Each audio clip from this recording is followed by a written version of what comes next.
my God. Sana hindi pumani yung kotse. Oh my God. Israel kembali melakukan tindakan yang membuat Amerika Serikat marah. Kali ini Israel melakukan serangan udara di ibu kota Qatar Doha pada Selasa 9 September. Tujuan Israel melakukan serangan udara di Doha, Qatar adalah untuk membunuh para pemimpin politik Hamas yang tengah melakukan pertemuan. Pada Selasa pagi, militer Amerika Serikat melihat jet-jet tempur Israel terbang menuju Teluk. Amerika Serikat pun segera meminta klarifikasi dari Israel, namun tidak mendapatkan jawaban apapun ketika jet-jet tempur itu sudah menuju ke arah timur. Kemudian ketika Israel meluncurkan rudal dari jet tempur mereka, baru negara Zionis itu memberikan klarifikasi kepada Amerika Serikat.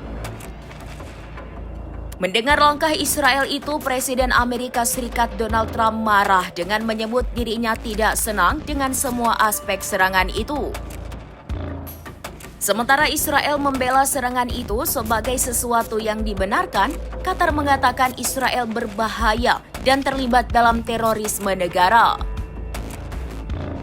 Perdana Menteri Qatar Sheikh Muhammad bin Abdul Rahman Al Thani mengatakan serangan udara itu mengancam akan menggagalkan perundingan damai yang telah dimediasi Qatar antara Hamas dan Israel. Trump mengatakan ia menganggap menyerang Hamas sebagai tujuan yang layak, tetapi ia merasa tidak enak karena serangan itu terjadi di negara Teluk Arab tersebut. Qatar merupakan sekutu utama Washington di luar NATO dan tempat kelompok Islamis Palestina tersebut telah lama memiliki basis politiknya. Serangan itu menuai kecaman dari Arab Saudi, Mesir, Uni Emirat Arab, dan Uni Eropa, serta beresiko menggagalkan perundingan gencatan senjata Gaza dan upaya Trump untuk mencapai akhir yang dinegosiasikan atas konflik yang telah berlangsung hampir 2 tahun tersebut.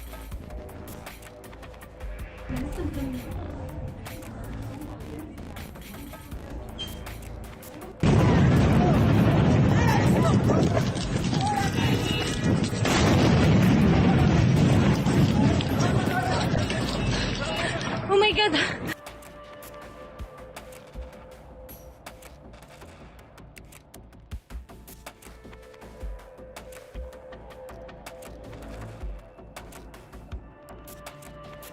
morning, the Trump administration was notified by the United States military that Israel was attacking Hamas, which very unfortunately... Download Tribun X sekarang, menghadirkan lokal menjadi Indonesia.